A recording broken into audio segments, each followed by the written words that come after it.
ईश्वरः परमः कृष्णः सच्चिदानन्दविग्रहः अनादिरादिर्गोविन्दः सर्वकारणकारणम् चिन्तामणिप्रकरसद्मसुकल्पवृक्ष लक्षावृतेषु सुरवीरविपालयन्तम् लक्ष्मीसहस्रशतसम्भ्रमसेव्यमानम् गोविन्दमादिपुरुषम् तमहम् भजामि वेणुम् क्वणन्तमरविन्ददलायताक्षम् बर्हावतम् समसिताम्बुदसुन्दराङ्गम् कन्दर्पकोटिकमनीयविशेषशोभम् गोविन्दमादिपुरुषम् तमहम् भजामि आलोलचन्द्रकलसद्वनमाल्यवंशी रत्नाङ्गदम् प्रणयकेलिकलाविलासम् श्यामम् त्रिभङ्गललितम् नियतप्रकाशम् गोविन्दमादिपुरुषम् तमहम् भजामि अङ्गानि यस्य सकलेन्द्रियवृत्तिमन्ति पश्यन्ति पान्ति कलयन्ति चिरम् जगन्ति आनन्दचिन्मयसदुज्ज्वलविग्रहस्य गोविन्दमादिपुरुषम् तमहम् भजामि अद्वैतमच्युतमनादिमनन्तरूपम् आद्यम् पुराणपुरुषम् नवयौवनम् च वेदेषु दुर्लभमदुर्लभमात्मभक्तौ गोविन्दमादिपुरुषम् तमहम् भजामि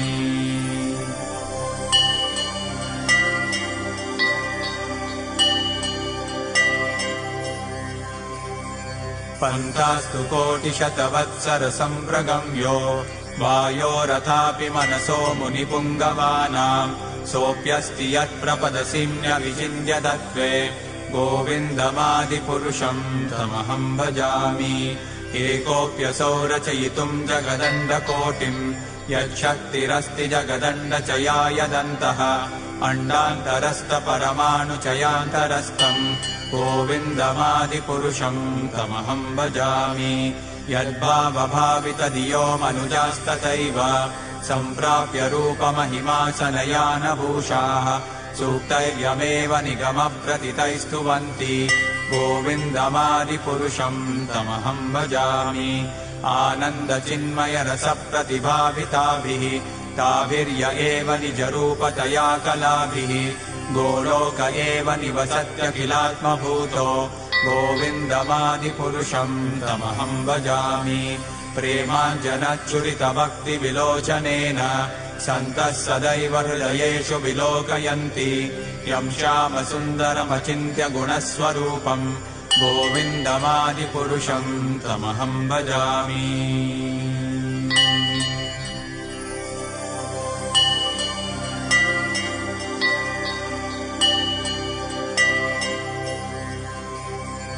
रामादिमूर्तिषु कलानियमेन तिष्ठन् नानावतारमकरोद्भुवनेषु किन्तु कृष्णः स्वयं समभवत् परमः पुमान्यो गोविन्दमादिपुरुषम् तमहम् भजामि